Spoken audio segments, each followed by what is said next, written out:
June 24th, 1921. Lloyd's today posts as officially missing the schooner Harvester and her crew of 14 men. The Harvester sailed out of the islands nearly 6 months ago with copra for San Francisco. She vanished without a trace. Lloyd's added her as the 10th vessel to the list of mystery ships of the Pacific.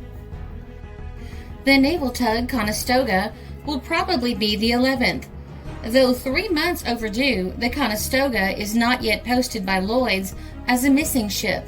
She was reported given up for lost by naval authorities yesterday. The Conestoga, with her 54 officers and men, left Mare Island for Samoa last March. That was the last seen of her. First of the Pacific mystery ships is the Islander, lost in the early 1890s. The Islander left Dawson for Seattle, carrying several hundred passengers and $1 million in gold bullion. No trace of her, her crew, or her passengers was ever found. There were many surmises, one of which was that she struck an iceberg near the south end of Douglas Island and sank. The Pacific, youngest ocean in the world in navigation, today has more missing mystery ships than any other ocean for the percentage of ships sailed. The clipper ship Florence, which left the King Street coal bunkers, Seattle Harbor, for Hawaii in 1901 or 1902, had 16 men before the mast, 2 in the galley and 5 aft, all Seattle men. She stood out to sea in fine fettle and was never again heard of. The coastal steamer, Walla Walla, left Seattle in 1903 or 1904 for San Francisco with a full crew and passengers. She rounded the Cape, and that was the last seen of her. She was lost with all hands. It was believed she ran against a French bark, and both ships went down, but this could not be proved. One of the deepest mysteries of the Pacific is that of the clipper ship Centennial, which left Seattle for the Orient in 1902 or 1903. Ship, crew, passengers, and cargo vanished in mid-ocean. 10 years later, in 1913, the ship, sails set, was found frozen in an iceberg off the coast of Siberia. The government investigated, but the mystery of what happened was never cleared. The collier Tsarina, a small steamer, left Seattle for San Francisco in 1903 or 1904, rounded the Cape, and disappeared with all hands. The British sloop of war Condor, in January 1900, left Royal Roads, British Columbia for Honolulu in company with the British battleship Warspy. The Warspy, ordered to Europe, proceeded down the coast. The Condor bade the battleship goodbye and headed west. That was the last heard of her or her crew of 284 men. A small dinghy from the Condor was picked up floating at sea long afterward, and is now preserved in the Navy Yard at Esquimalt. The American schooner William A. Godfrey, Captain Johnson, and a Seattle crew left this harbor for South America. She discharged her cargo at South American ports and started on her home voyage. Nothing was ever heard of her or a man aboard her. The ships on the run watched for wreckage for years.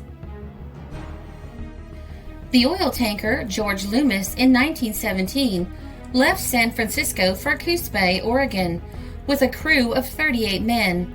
The steamer Rainier, following her up the coast, found oil floating on the water south of Coos Bay that was surmised to have come from the Loomis. In the fall of 1910, the schooner Susie A. Plummer left Puget Sound for San Pedro with lumber and a crew of 15 or 16 men. The drifting Plummer was sighted a few hundred miles south of Cape Flattery. There was no trace of the crew. There is usually some logical explanation for these disappearances, explained James A. Moore, for years a seaman and a member of the Sailors' Union of the Pacific, to the Star today. But some missing ship mysteries will never be solved.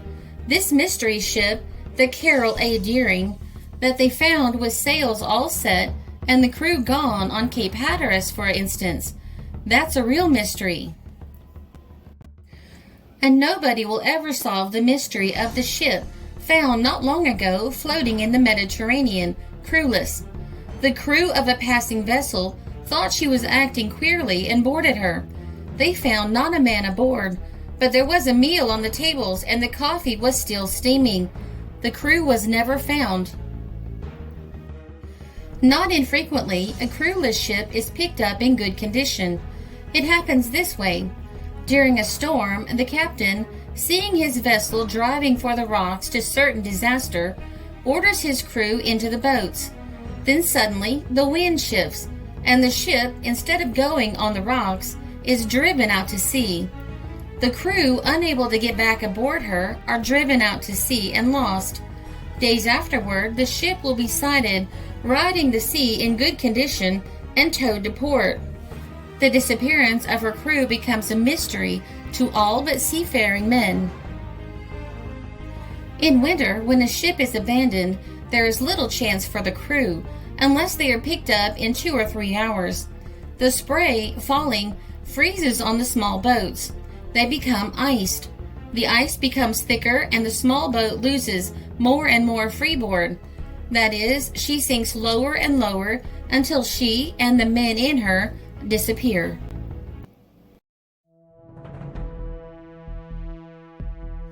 This article appeared in the Seattle Star, June 24th, 1921.